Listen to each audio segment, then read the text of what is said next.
भारत का ऐसा प्रधानमंत्री जिसने महज 64 सांसदों के दम पर सरकार बना ली। ऐसा नेता जिसने मंडल कमंडल की राजनीति के दौर में देश की कमान संभाली। ऐसा नेता जिसने कांग्रेस को हरा दिया। फिर राजीव गांधी ने उसे प्रधानमंत्री क्यों बना दिया?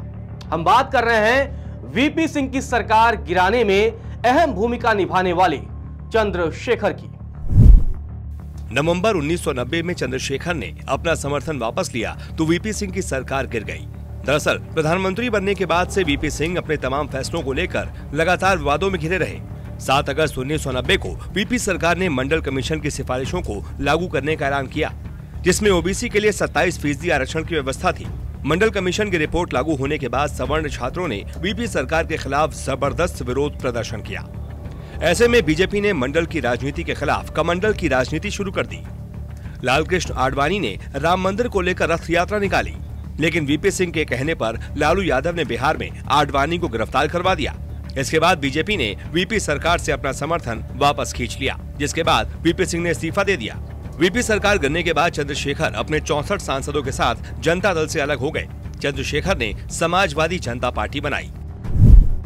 अगले प्रधानमंत्री को लेकर चल रही चर्चा के बीच राजीव गांधी ने चंद्रशेखर को मिलने के लिए बुलाया। राजीव गांधी ने चंद्रशेखर को सरकार बनाने के लिए कहा और कहा कि वह सरकार को बाहर से समर्थन देंगे। जब पत्रकारों ने राजीव गांधी से पूछा कि यह सरकार कितने दिनों तक चलेगी, तो राजीव गांधी ने कहा कि वीपी सिंह की सरकार से 1 महीने ज्यादा। 10 नवंबर 1990 को कांग्रेस के समर्थन से चंद्रशेखर भारत के प्रधानमंत्री बन गए। जिस कांग्रेस का चंद्रशेखर ने विरोध किया था, उसी के समर्थन से वह भारत के प्रधानमंत्री बने। जिस समय चंद्रशेखर ने देश की कमान संभाली, उस समय देश तमाम चुनौतियों का सामना कर रहा था। एक इंटरव्यू में चंद्रशेखर ने कहा था, जिस दिन मैं प्रधानमंत्री बना उस दिन 70 से 75 जगहों पर कर्फ्यू लगा था। मंडल आयोग की सिफारिश के खिलाफ भड़के युवा आत्मदाह कर रहे थे। सांप्रदायिक दंगे हो रहे थे। दूसरी ओर मुझे सरकार चलाने का कोई अनुभव नहीं था। मन में ये बात थी कि सरकार ज्यादा दिन तक नहीं चल पाएगी। इसके बावजूद मेरा विश्वास था कि कोई ना कोई रास्ता निकल आएगा। ऐसा हुआ नहीं और मुझे इस्तीफा देना पड़ा। चंद्रशेखर के प्रधानमंत्री बनने के थोड़े ही दिनों बाद राजीव गांधी से उनके मतभेद हो गए।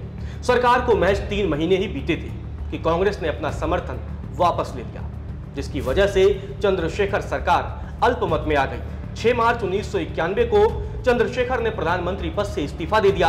अब अगले प्रधानमंत्री चुने जाने तक यानी 21 जून 1991 तक वह भारत के कार्यवाहक प्रधानमंत्री रहे। इस तरह चंद्रशेखर कुल 223 दिनों तक भारत के प्रधानमंत्री रहे।